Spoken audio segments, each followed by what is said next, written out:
ka qayb qaadan lahayd doorashooyinkaas iyo guddigii hirgelin lahaa oo soo gaaray magaalada shalayto waliba ayagoo dhan kasta iyo howl kasta u howlgalay oo kormeertay muhiimadda waxay tahay marka magaalada diyaar garowgeeda markii la dhaho maxay tahay muhiimadda ciidanka soo gaaray oo loogu talagalay oo booliska ah inay magaalada sugaan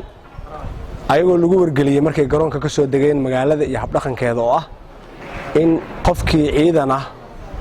oo bilaamicna darre xabad u rida ama shacabka argagixiya in lagu la xisaabtamayo maadaama mar horena magaalada amnigeedu uu sugnaa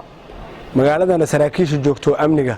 markii hore oo ciidankii dhex joogay ay kala hadleen inaysan ku bixi karin xabadda ama baalootada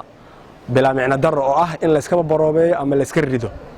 taasna way nala qaateen ciidankii la keenay kuwii horena horey u haysteen sababtoo ah wargelinta ayaa muhiim ah because of waxaa laga yaabaa meelaha ay ka kala imaanayaan in dhaqannada qaarkood ay la qabsadaan dadka laakiin 2 habeen ilaa 3 habeen ay nala joogaan waxayna cadeen u noqotay inay qaateen ruulkii ama shuruucdii u taalay degmada oo ahayd sida guud in ciidanka uu ilaaliyo dhibaatada maxay ahayd bulshadana uu ka ilaaliyo dhibka ku dhici lahaa asigana uusan dhibaataynin tiina waa ku guulaysanay allah mahad ku leh waxa kale oo si gaar ah mahad ugu leh madaxda amniga ee degmada ku sugan iyo inta ku soo biirtay oo kaabaysa qabashada doorashooyinka shacabkana diyaar u ah inay fududeeyaan wax kasto laga codsaday oo doorashada lagu fududeynayo taasna waxa uga mahad celinaynaa odayaasha dhaqanka